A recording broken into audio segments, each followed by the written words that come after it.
કે આ કેવા પ્રકારની રાજનીતિ છે, આનાથી શું ફાયદો? 25 લાખની ઓફર આપી અને અહીંયા નહીં, આખા ગુજરાતમાં પહેલા તો કોઈ ઉમેદવાર ન મળે એની કોશિશ કરે, ફોર્મ રદ કરાવવાની કોશિશ કરે, ફોર્મ પાછો ખેંચાવવાની કોશિશ કરે, છેલ્લે પૈસાની કોશિશ કરે. આ પૈસા આવે જ ક્યાંથી? અત્યારે ઘઉંનો ભાવ નથી આવતો, 400 રૂપિયામાં કોઈ લેવાલ તૈયાર નથી. ત્યાં આપો ને થોડાક પૈસા તો બધાના ઘઉં તો કઈક સારા ભાવમાં વેચાઈ જાય. તમારે એક માણસ ખરીદવા માટે પૈસા છે, પણ હજારો માણસોના ઘઉં ખરીદવાના પૈસા કેમ નથી? કોકના ખેતરે માંડવી પાકે તો માંડવીના પૈસા નો ખરીદવાના, કોકને ત્યાં ડુંગળી પાકે, કોકને ત્યાં કપાસ પાકે.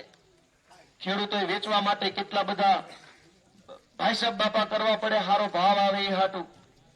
અને અનેક વર્ષોથી એવું થાય છે કે દવાના, ખાતરના, બિયારણના, પાણીના, મજૂરીના પૈસા નીકળતા નથી. તો ભાજપ વાળાને કાંઈ ફરક પડતો નથી.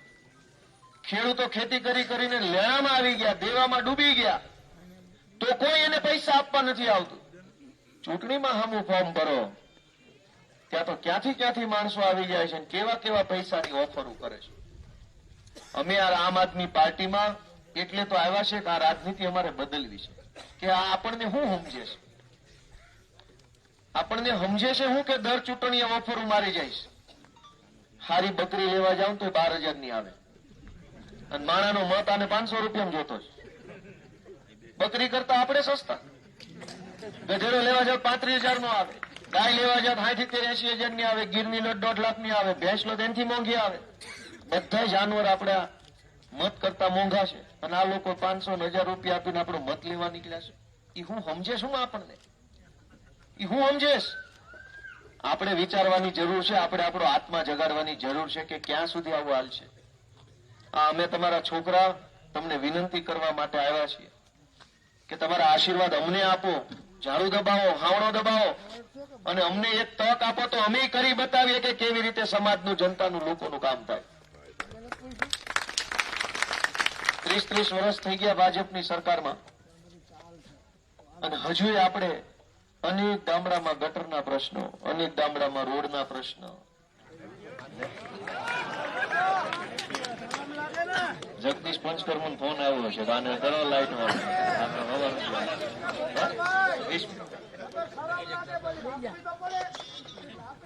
પણ આ કેવા પ્રકારની રાજનીતિ? હવે આપણે અત્યારે રહેવા આપણો નાના એ લોટા મારશે, આ કઈ હારી ત્યાંનું ઓળખું છું. નાના એ જેવું ઓલું માઇક લેશું તો કાંઈક નાખશે.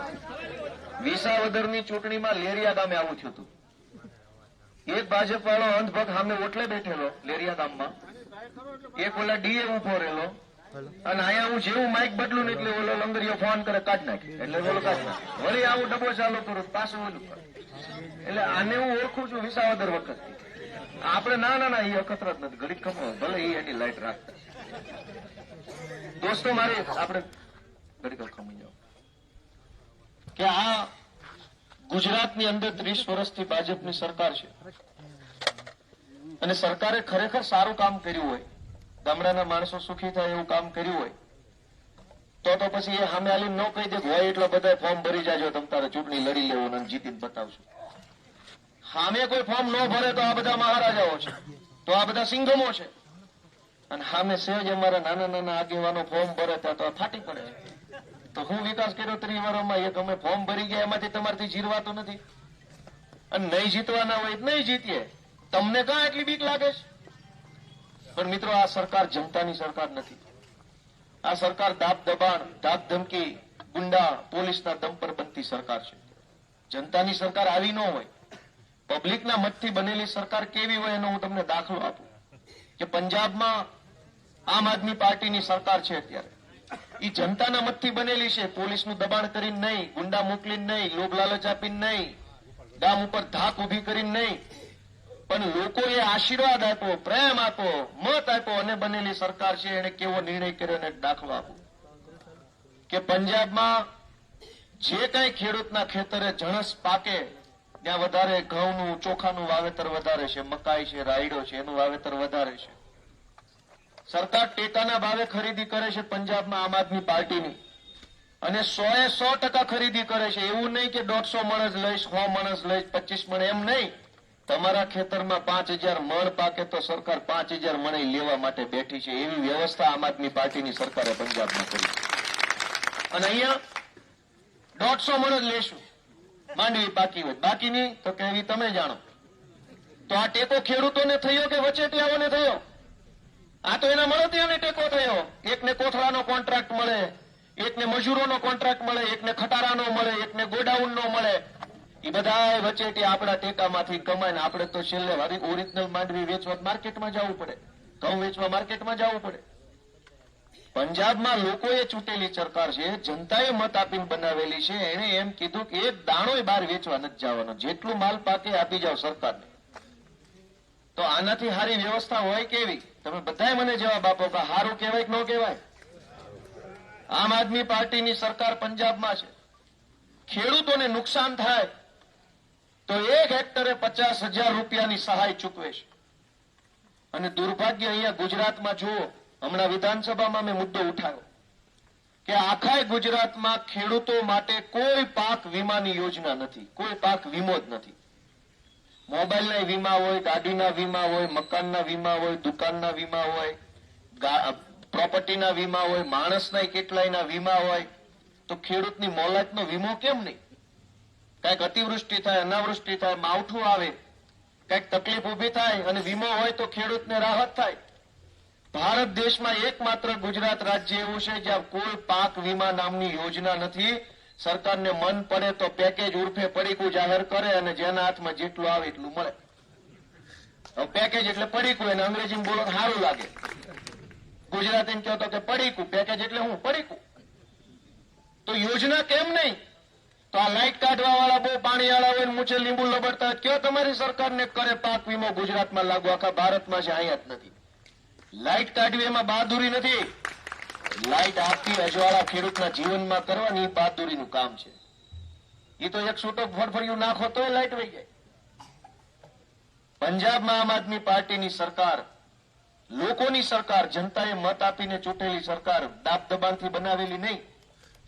હમણાં પંજાબમાં પૂર આવ્યું તો સરકારે શું નિર્ણય લીધો એવું તમને કહું. આ બધું ઇન્ટરનેટ ઉપર છે, કઈ હું કહું તો જ માનવું એવું નહીં. બધું જ અત્યારે દુનિયાભરનો જે કઈ માહિતી હોય ઓનલાઈન છે. કે જે ખેડૂતના ખેતરમાં પૂર આવવાના કારણે જમીન ધોવાઈ ગઈ, એને જમીન ધોવાયાના પૈસા આમ આદમી પાર્ટીની સરકારે ચૂકવ્યા. જેની મોલાતમાં નુકસાન થયું એને મોલાત નુકસાનીના પૈસા આપ્યા. અને આખા ભારત દેશના ઇતિહાસમાં પહેલી વખત આમ આદમી પાર્ટીની સરકારે પંજાબમાં એક સારો નિર્ણય કર્યો કે પાક નુકસાનીનું એટલે કે અતિવૃષ્ટિ કે માવઠાનું વળતર હાથબારમાં જે નામ હોય એ ખેડૂત એકલાને નહીં, ખેડૂતને ખેડૂતનું વળતર અને ભાગવું રાખ્યું હોય ને એને ભાગ્યનું વળતર પંજાબને આમ આદમી પાર્ટીની સરકારે ચૂક્યું. દેશના ઇતિહાસમાં પહેલી વાર ભાગ્યની વેદના કોકે સાંભળી. નકર એવું હોય કે ખેડૂતને મળે પણ વાવવા રાખ્યું હોય તો એનોય ભાગ ગયો. કોઈએ 25%, કોઈ 30%, કોઈ મજૂરી ભાગે, એવી રીતે વાવવા રાખ્યું હોય. એને શું કરવાનું? એને સહાય ચૂકવે. એનું નામ લોકોની સરકાર, એનું નામ આમ આદમી પાર્ટીની સરકાર દોસ્તો. અને અહીંયા કોઈ આપણું કઈ પૂછવા વાળું નથી. સરકારી માણસોને તો વતાવવા ન થાય. મોઢા તોડી લે સીધા, કાલ આવજો, આજ આવજો. બહુ આપણે કહીએ કે સાહેબ મારે જરાક ઉતાવળ છે, થાય કરી લેજે. જા ગામના તલાટીથી લઈને ઉપર સુધી જ્યાં જાવ ને થાય કરી લેજો. તાર જેને કેવું હોય ને કહી દે. એમ કહેશે કે નથી કહેતા? હવે આપણે રહ્યા નાના માણ, આપણાથી શું થાય? ગામના તલાટી પાસે કે મામલતદાર પાસે નગરપાલિકામાં 4 ધક્કા ખાવી એટલે સરકારી માણસ તરત કહી દે થાય કરી લેજે. હું તમને કહેવા આવ્યો છું કે આપણે નાના માણ, આપણાથી કઈ બીજું કઈ થાય નહીં. વિસાવદર વાળી થાય આમાં તો બીજું શું થાય? બહુ મોટી વાત તો આપણે નાના મોઢે કરી ન શકીએ, પણ વિસાવદર વાળી થાય તો એવું છે. બે ભેગા રાખું. મને તો ભાજપ વાળા પર વિશ્વાસ નથી. હારા જન્મથી હારાની છે. જૈનમાં તે દુલાવા નાવા છે. અને જે ડાયા માણા હતા એ આમ આદમી પાર્ટીમાં આવી ગયા. હવે આ ગોહો વધ્યો છે. પણ સરકારી માણસો એને બતાવવા ન થાય. હવે બે પકડ્યા છે ને તો કદાચ નહીં વાંધો આવે. નકર મારે વિસાવદર વિધાનસભાની ચૂંટણી વખતે આ બહુ તકલીફ થતી. એક જણો ત્યાં થાંભલે બેઠો હોય, એક અહીં બેઠો હોય, બે ફોન ઉપર ચાલુ હોય. જેવો માઇક બદલો ને કાંઈ લગાડે. આ ધંધા શું કરો છો? ગામને કામમાં આવે એવું કઈક કામ કરો. ભગવાને તમને બળ આપ્યું, બુદ્ધિ આપી, શક્તિ આપી, તો એનો ઉપયોગ સમાજના ભલા માટે કરો. સમાજને નડવા માટે શું કામ બળ બુદ્ધિનો ઉપયોગ કરવાનો હોય? અમને ભગવાને બુદ્ધિ, બળ ને શક્તિ બધું આપ્યું છે. અમે ક્યાં ઉપયોગ કરીએ છીએ? લોકોનો અવાજ ઉઠાવવા માટે, જનતાની પીડાને વાચા આપવા માટે ઉપયોગ કરીએ છીએ. શક્તિનો દુરુપયોગ ન કરવો જોઈએ કોઈએ. અને અહંકાર તો ક્યાં આ દેશમાં કોઈનો ટેક્યો છે? રાવણ જેવો રાવણી જોઈ લીધો, કંસ જેવો કંસ જોઈ લીધો. હવે ભાજપ વાળાને એમ છે અમરજીનમાં છે. જનતા મહાન છે. જનતાનો આત્મા જે દિવસે જાગે ને તે દિવસે હારા હારા ધોવાઈ જાય. હું તમને એક દાખલો સમજાવું કે ગુજરાતની વિધાનસભાની અંદર જવાનો મારી ઉપર પ્રતિબંધ હતો 2017માં. 2017માં વિધાનસભાના ઈ વખતના અધ્યક્ષે એક લેટર લખ્યો કે ગોપાલ ઇટાલિયા આખા વિધાનસભાના બિલ્ડિંગના મેઇન ગેટથી અંદર નહીં આવી શકે. પ્રતિબંધ 2017, 18, 19, 20, 22, 25 સુધી મારી ઉપર પ્રતિબંધ. મેઇન ગેટેથી મને અંદર ન જવા દે. પોલીસ હોય, મને કોમ્પ્યુટરમાં મારું નામ નાખે એટલે લાલ અક્ષરે દેખાય કે આ નથી દાવા દેવાનું. પણ અમારા વિસાવદરના, ભેસાણના, જુનાગઢ તાલુકાના ખેડૂતોએ, તમામ સમાજના આગેવાનોએ ધડાધડ હાવણો દબાયો. અને પછી હું વિધાનસભામાં ગયો ને તો ઓલા કંસની જેલના તાળા કેમ આપમેળે ખુલી જાય, આપમેળે ડેલા ખુલી ગયા. આવો આવો, કેમેરાની લાઈનો, 100-150 પત્રકાર મિત્રો, કેમેરાઓ, પોલીસ, પ્રોટોકોલ. અને વિધાનસભાના ઠેઠ અધ્યક્ષ સાહેબની ચેમ્બર સુધી પગથિયા ચડ્યો, ફૂલડા ઉડતા હતા. અને એવું ભવ્ય સ્વાગત, 3 કિલોનો ગુલદસ્તો આપ્યો મને કે તમારું ગોપાલભાઈ આ વિધાનસભામાં સ્વાગત છે. મેં કીધું અમારું નહીં, એ અમારા ખેડૂતોએ બટન દાબ્યું ને એનું. અમને તો ક્યાં તમે આવવા દેવા માંગતા હતા? તમારી પેનમાં એટલી તાકાત છે, ભાજપની પેનમાં, કે ગોપાલ ઇટાલિયા ઉપર પ્રતિબંધ મૂકો અને 10 વર્ષ વિધાનસભા નો આવી શકે. પણ પબ્લિકના હાથમાં બાબા સાહેબ આંબેડકરે બંધારણથી તાકાત મૂકી છે, જેનું બટન દબાવે ને ધારે પગથિયે પહોંચી શકે. તમારી પેનની તાકાત ઓછી છે, પબ્લિકના મતની તાકાત છે. અને એટલે હું તમને પબ્લિકના મતની તાકાત શું છે એ કહું છું કે જનતા મત આપીને સરકાર બનાવે તો એ સરકાર જનતા માટે કામ કરે.